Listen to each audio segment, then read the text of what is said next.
Hi crafty friends. You guys, I was at Michael's and I got some new watercolors. So I grabbed out some of the book pages from that craft we did the other day and I just traced it down to, I got a frame from the Dollar Tree to the shape of how that's going to sit in the frame.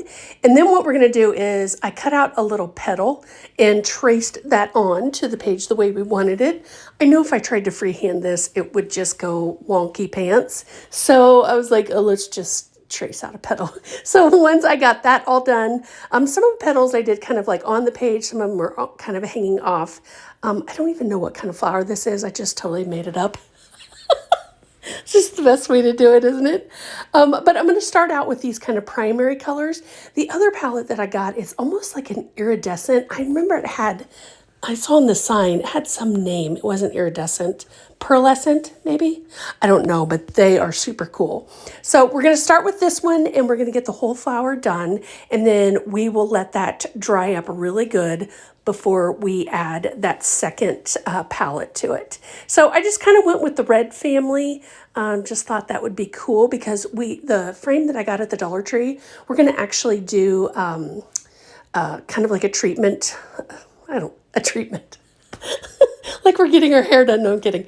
But we're going to do something to the frame. So I thought just kind of staying with the red because the frame is going to be cold and it's going to kind of have multiple layers to it. So I had a really great time watercoloring the other day. So I was like, when I saw these at Michael's, I was like, oh yeah, I'm totally getting those.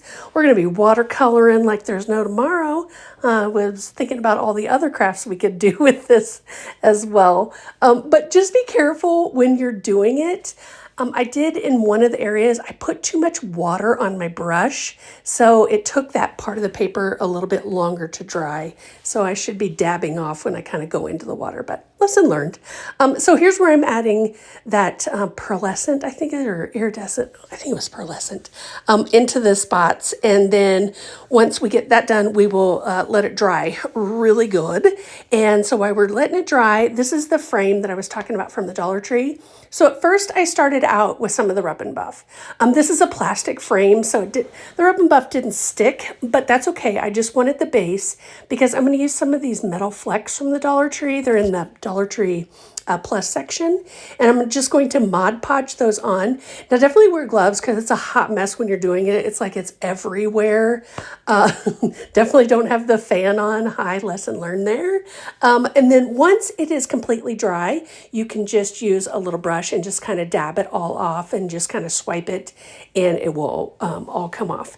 So then I grabbed the flower book page and I'm just using a ballpoint pen and I'm just kind of outlining it-ish. It's not perfectly outlined. I actually went over it twice and I really love how that ended up looking. So once this was completely dry, I'm just kind of dabbing on with my ink pad there just to give it some dimension. Look how stinking cute this is. Oh my gosh. Ooh, I love it. I love it. All right, friends, thanks so much for watching and don't forget to follow the page for more crafts.